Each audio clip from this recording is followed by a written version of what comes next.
Jour de clown, une bouffée d'oxygène. Le métier de clown à l'hôpital est désormais reconnu par la loi. Le sérieux du clown se reconnaît dans l'aspect décalé, justement mesuré.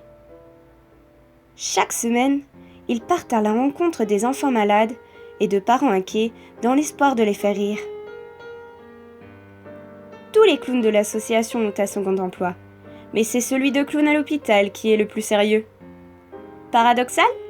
Pas tant que ça. Nous n'avons jamais été autant dans le droit chemin dans nos vies que depuis que nous travaillons le clown. C'est un personnage certes décalé, mais tellement vrai et authentique. Le clown à l'hôpital a dû se former. Tout d'abord, avec des fondamentaux du clown, mais aussi à la spécificité du milieu hospitalier, des soins et des maladies. Il est spécialiste en tout, bobologie du cœur, anesthésie vocale, professeur en rigologie et le meilleur chirurgien en lapin d'Icite. Nous sommes reconnaissables depuis le bout du couloir.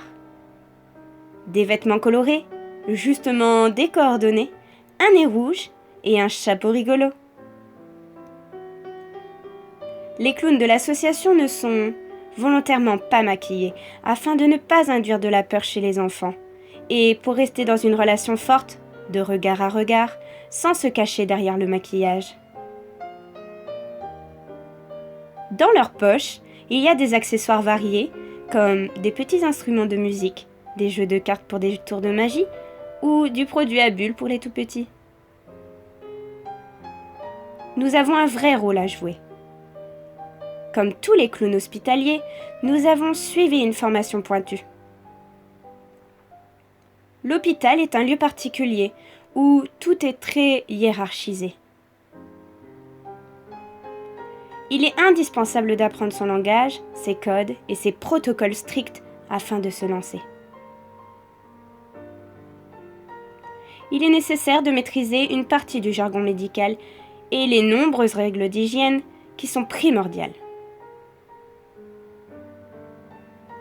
Nous apprenons également à travailler en binôme, car dans notre association, un clown ne joue jamais seul.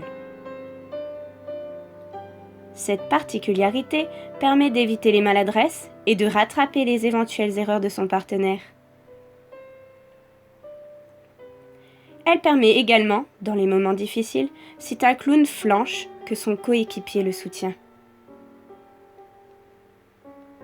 Il ne faut jamais rompre ce fil qui existe entre les deux clowns et qui les rend plus forts.